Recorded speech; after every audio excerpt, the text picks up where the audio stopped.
Alright, good evening everyone. We have a very special guest again for this evening. A very good friend. I think it's written on the shirt. I have to introduce her. It's Jam Magno. Hi guys! Visiting me again here in Davao Of course. City. Why are you here in Davao, Miss Jam? First of all, it's supposed to be a secret trip, but because of you, since you're very special, I cannot miss the chance to be here. So, I'm here because there has been a medical emergency. So I had to bring a friend here. I know that unessential travel is not supposed to be allowed. So hindi po ako, this is not a vacay. I am actually here to help someone out. I brought him in this morning. He had his checkup. And then actually there's additional work, but I'm not allowed to talk about that yet. But yes, I'm here in Davao City and I didn't want to miss the chance to come and see you.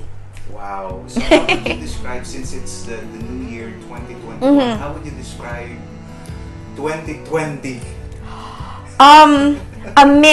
Amidst everything that I faced in 2020, amidst all of the abuse, amidst all of the hardships that COVID has brought upon my single motherhood life, I survived. And it was to me, I still ended the year as a winner. And it's something that is very humbling. Because who can say that? Not a lot of people can say that they won 2020. I won 2020 without even meaning to. And it's something that up until now, even before this interview started, I continuously feel overwhelmed. This time around 3 years ago, I was in this same seat being overwhelmed for the wrong reasons. And now I'm here 3 years later being overwhelmed for the right reasons. And I'm just so grateful and thankful. And you're a part of this journey, so now I'm here. I have to say this, but you've been very, very visible with social media for 2020. It's been quite controversial. Yes. Because I know you are a very strong woman, Yes. a very bold person. You helped with that. Very outspoken, and I should say very witty with your opinions. What can you say about social media in general, and some different reactions about the things that you have said, especially in politics, Yes. whether it is good or bad? Yes. And a lot of people were so supportive. I know. Especially here in Davao, Of course, you've got so many supporters. I but know. What can you say about the bashers? Okay. So first of all, let me say that social media is a double-edged sword. Just so we're clear, social media is not my life. Doc Batika knows me. I'm a lot bigger in real life than I am on social media. There's so much of my life that happens outside of social media, and it's not everything about me. So what you see is basically 10%. To be honest, 10%. Even with the ban, since I'm currently banned on Facebook. Second, with the bashers, I would have to thank Doc Batikan for that. Because if not for him and the way that he trained me to deal with the bashers, because honestly, I've lived with bashers all my life. They've been there ever since I was born. And I did not know how to deal with them. And maybe because I learned how to value myself. I learned what is most important is that I don't step on anybody's toes.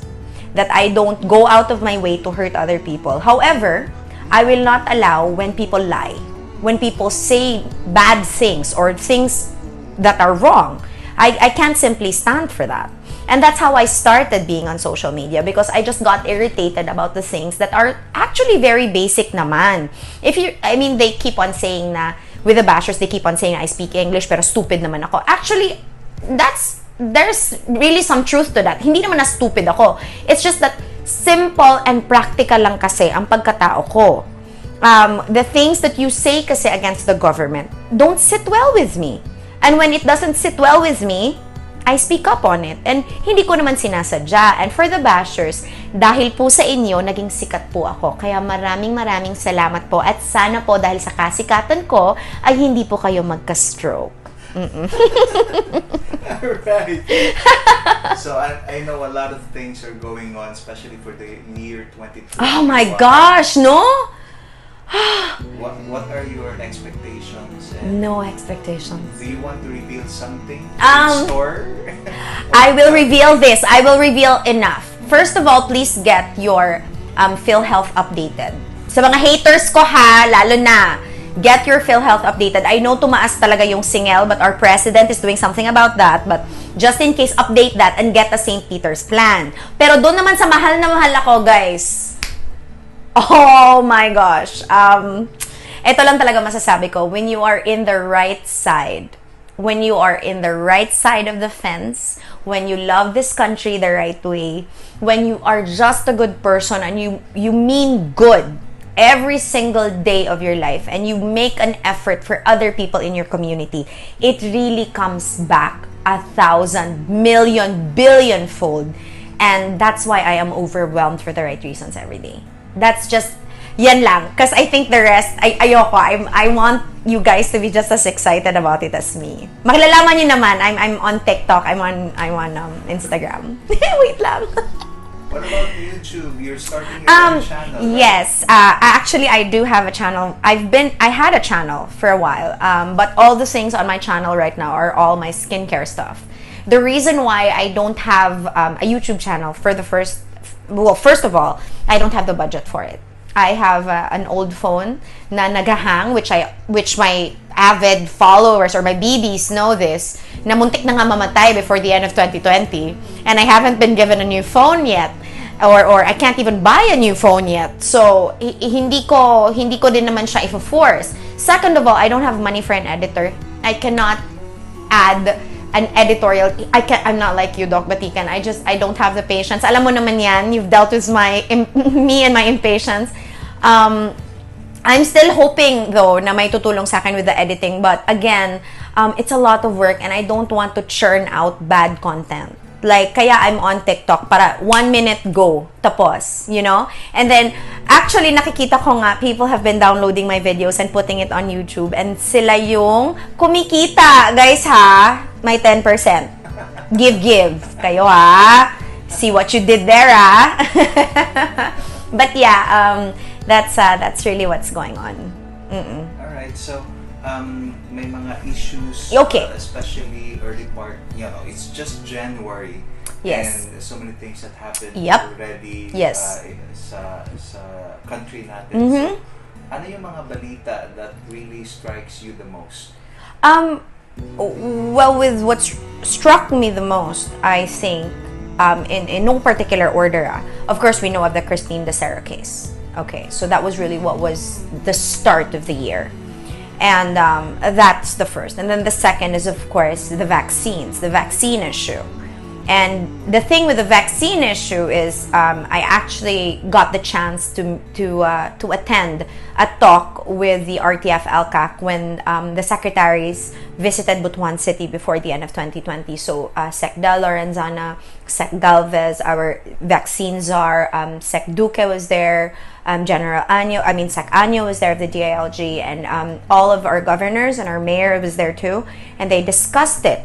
So, kaya medyo I felt na some of the news that came out wasn't right. And then third, the talk of charter change. So, I've never been this interested in charter change. The 1987 Constitution is older than me by a year, and that's what I can say, that it's not working. Because it paved the way for the creation of things that shouldn't even be in the Constitution anymore. So, which do you want to discuss first? So, para alam lang natin yung ano. Well, with the Christine Dacera case naman, all I can say about it is, may she rest in peace. And let's just leave the investigation to run its course. Because I think the NBI has stepped in already and they're doing what they can for that case. And I think also about the talk with gay men raping women, that's just something I don't agree with. I'm sorry, as a straight ally, yan lang po, dyan po ako umalma. I know it's not an excuse, no? It's not an excuse against whatever crime, to whatever gender you have or you are, but in this case po, in that particular way of thinking, I admire the police chief that really stepped down, kasi he stepped down the police chief who said that, na kahit, bakla yan, magre-rape pa rin yan kasi lalaki. He stepped down, by the way, just in case people don't know. He stepped down and he apologized for his statement. So that's something that I commend him. And it's something that, although I did not agree, I just want to remind everybody na oo nga po, di porket nakainom po ang mga bakla, ay nagiging lalaki po sila. I am very sure of that. Kung hindi man sila nagiging Kim Chu, nagiging Miss Universe po sila. So that's one thing. In line with that as well, one case also, it didn't happen though in 2021, but the Nuesca case, the police. I did make a TikTok about him today. So he entered a not guilty plea. I just also want to say to the people that can we just relax a little bit? A not guilty plea is a plea. It's not the decision of the judge yet. And it's only a way for him to get a trial because apparently he wants to prove something, but it doesn't absolve him of anything. Okay po? Let's just be a little bit more prudent with our reactions. Next naman po niyan, let's just backtrack a little bit with the vaccine. So there are 5 different COVID vaccines, 5 different brands are going to be acquired by the Philippine government. Why I know this, it's not because they tell me, but because we need to really give time to learn about many different things, not just by watching one news outlet. Ako kasi, I always say, actually, I'm gonna make a TikTok on this, na ang secret po ng ganda at freshness ay hindi po ma-stress. At kung ayaw mo ma-stress and gusto mo talaga malaman kung ano yung ginagawa ng gobyerno po natin, let's follow PTV. I think that's one way when you follow PTV, when you read your news from the PNA or the Philippine News Agency. I was featured! And let's also follow government pages, no? Their social media pages will tell you exactly what the government is doing. Aside from this, next, yun nga, with the charter change, I just want to also clarify na kahit kagustuhan man po na napakaraming Pilipino na humaba po ang termino ni President Duterte, hindi po yan mangyayari with the current charter change proposals po. It's not even in there. Not even a single line, not even a nuisance, not even a shadow of it is there. However, me, along with the rest of you, pray na, baka si Sara Duterte na lang yung next. And with that, aside from this, it's really the breaking apart of the party list system. Because our party list system is really the reason why we have the terrorism in this country as well. They need to be removed from whatever place in government so they don't create more damage. Although hindi naman po lahat ng party lists but in general po kasi sabihin po nating 90% po talaga is not helping the Filipino people. So kailangan po siyang buwagin. And lastly po, yung tanggalin po yung restrictions ng 60-40. Which is, in layman's terms po, sa pagkakaintindi lang po, number 1, hindi po yan mangyayari na mawawalan po ng lupa ang Pilipino. Wrong, hindi po yan totoo Ang ito lang po, 100% ownership lang po ng foreign investments po na papasok dito sa Pilipinas para po mang-inganyo po ang maraming mga foreign investors na pumasok sa Pilipinas para po magkaroon ng maraming trabaho ang ating kapwa Pilipino at makapag-recover naman po ang bansa natin dahil po sa COVID-19 pandemic. So, I hope medyo nag-gets nyo po yan at medyo na-explain ko po. Kasi ako as a simple, I really consider myself a simple-minded person. Kaya I'm trying my best po na ipaintindi din po sa maraming tao. So I hope na-gets nyo rin po yan. Okay, so going back to Christine Dacera yes, case, okay. May tinatawag sila na victim shaming yes. as a woman, as a yes. very strong, independent woman. What do you think about that? I disagree with the protect drunk girls hashtag. Kasi I always say this, I've said this before in one of my TikToks actually about the Vice President na, to be empowered kasi is not to be a victim. Is to refuse to be a victim. To be empowered is to be strong enough to say that I've had enough and I don't want any more. Next, it is really our responsibility. It's our body. If we want equality with men, then we must be able to equally take care of ourselves just like a man can. Diba? With the protect drunk girls kasi, yes, there is some truth to that, na yes, but again kasi, it's the self You need to be prudent. I'm not saying this about Christine Dacera because again, I have no idea what happened then. And if she really was drugged, then kahit anumang pag-take care niya sa sarili niya, hindi talaga, she will never be able to fight against that if she was drugged. However, if it was also her choice since drugs are involved, If it was really her choice, then she should stand by her choice and she paid for it. So, yun lang naman po sa akin. I am super against victim shaming na yan kasi sumama sa mga bakla lahat or sa mga lalaki lahat. No! We should never tell girls this. We should never tell our girls this. This is not right. Whether bakla yan or whether lalaki yan, nasasabihin mo na bakit siya sumama. No, no, no. Hindi po ganyan yan. Okay? The intentions of other people, hindi po natin kasi yan anong tawag dito? We cannot control other people's intentions. We can only control ourselves. And I think that's a part of empowerment po. So, yeah. Okay, moving on. It's New Year. Yes. What are the top 10 New Year's Uy, ginoo ko! 10 talaga! ideas Ay, on your list? You can make it... oh my gosh! I don't know. No, I didn't think about this though. Pero ito lang ha, I might not follow this, but just for the sake of top of my head ideas. Okay, number 1, I will try to be kinder to stupid people. Number 2, I will try not to eat so much fatty food anymore. Okay. Yeah. Kasi, nafe-feel ko na kasi talaga na medyo... Okay. Number 3, I will try not to dance in a bikini anymore kasi ginagawa naman nilang katatawanan na hindi naman ako natatawa sa mukha ko or sa katawan ko because I gave birth to a son. So, if I'm gonna wear a bikini, that's up to me and not you. 4. Tama ba? 1, 2, 3. 4. I will travel more. Necessary travel for work, for the Filipino people, para sa bandila. Okay? I really want to see the rest of the Philippines. Hopefully, for work, for something na makakatulong talaga sa nakararami. 5, I'll stay single in 2021. Bandila talaga bago jowa. Cause guys, oh my gosh, nung nag-decide ako na bandila bago jowa, grabe magmahal yung bandila. Grabe magmahal yung Pilipinas, I tell you. Number 6, I will try to be kinder to people who are kind to me. Kung gaano ako busy sa 2020 na walang-wala ako, sa kada blessings na matanggap ko sa 2021, may kapiranggot na kapiraso talaga ang taong kahit hindi man ako kilala. Actually, to be honest, my son's birthday will be on January 18. I'm not sure kung kailan to lalabas. We don't have a birthday party for him kasi honestly, wala po talaga akong pera because business has been slow kasi January na. I had to close my barbecue business kasi I got banned on Facebook. So, syempre, walang engranding birthday party. However, dahil may nagpadala ng donation po from Finland, I think, or the Netherlands, magkakaroon po ng children's party po ang 51 students. Yay!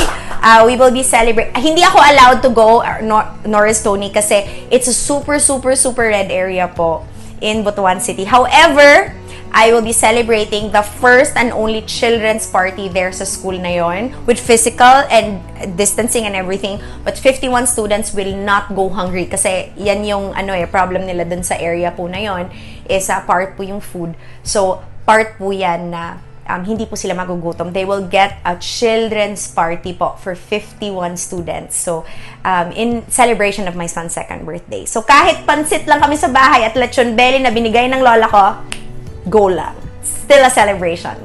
7, I will not stop talking for the Philippines. If nag-expect po kayo na mapapaus po ako, no. Hindi po mangyayari yan. No matter how you ban me, no matter how much you try to silence me, Doc Batika knows the more that you do that to me, the more I will, no, girl! Yeah, if you want to get to know me more and how to beat me, I think you need to ask him, but he will never tell you that. He's made me this strong, I tell you. Number 8, I vow to empower more people to speak up. I vow to encourage the silent majority, the neutrals. Alam ko naman talaga na mahal nyo ang Pilipinas, pero ayaw nyo lang talaga magsalita kasi ayaw nyo, naiingayan kayo, naiinis kayo sa mga maiingay. Pero I tell you, once enough mo yung comment section mo, once wala kang pake sa bashers, and sinasabi mo lang talaga ang totoo at alam mo, at walang halong biro, at walang halong kieme, no man can beat you. Kasi if I can do it, why can't you, diba? So, diba, regardless. Number 9, I will pray harder in 2021. I'm not very open kasi with my religion and with my my faith.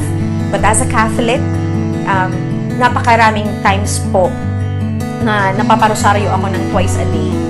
Kasi I know I haven't really gone to physical mass yet. It's been almost a year na hindi ako nakapagpunta sa physical mass. But as a devotee also of Santo Niño, one of the things talaga that I know is that I pray the novena naman. A novena is available naman at home and parte po yan.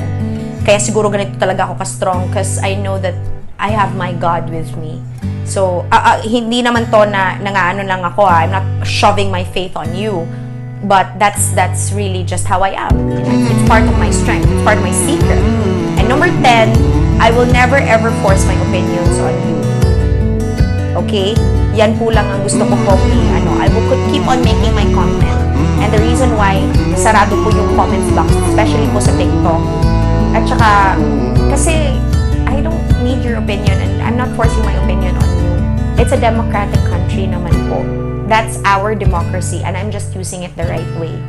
So I am given a platform, I am given a voice, and I tell you that the more that you silence me, the more it will get louder and louder and louder and see what you did.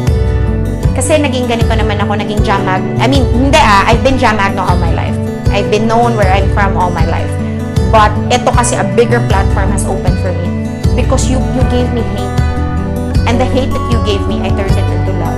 And look where I am now. Diba? I'm 205,000 strong on TikTok. That's not a big number, but that's organic. 85,000 despite the ban on Facebook. 34,000 despite the ban on my profile. 7,000 on Instagram and growing on YouTube as well with the different with the different videos being uploaded of me. And I'm pretty sure ito lang pala. Pasabog! Oh my gosh, I wanna meet her.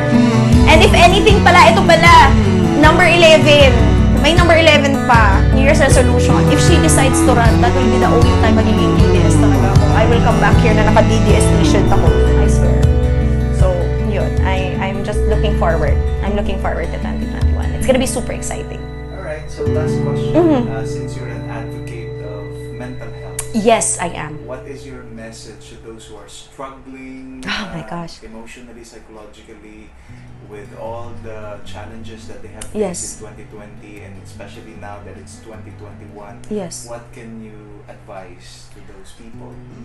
Don't give up. Don't. This is a cliche, ha? This is just 3 words. But, just don't. Because isipin mo ha, 3 years ago, I was in this exact same chair and I was thinking of killing myself. In this exact same chair, I opened up that I didn't want to live anymore. There was absolutely no reason to live. But if I had given up 3 years ago, walang Jam Magno ngayon. Diba? If I gave up and I decided to kill myself 3 years ago, there will be no Doc Batikan that can change my life. There will be no me that will change, hopefully some lives. So again, I am a prime example that if you give up, you will never truly know why life is worth living. You will never truly know not just the silver lining, but the light and goodness of what life can give you if you just don't give up. Mahirap po. Oh my gosh, being bashed? Honey! Oh my God, being trending for a bad reason regardless. Hindi po siya easy, but you know why I survived it?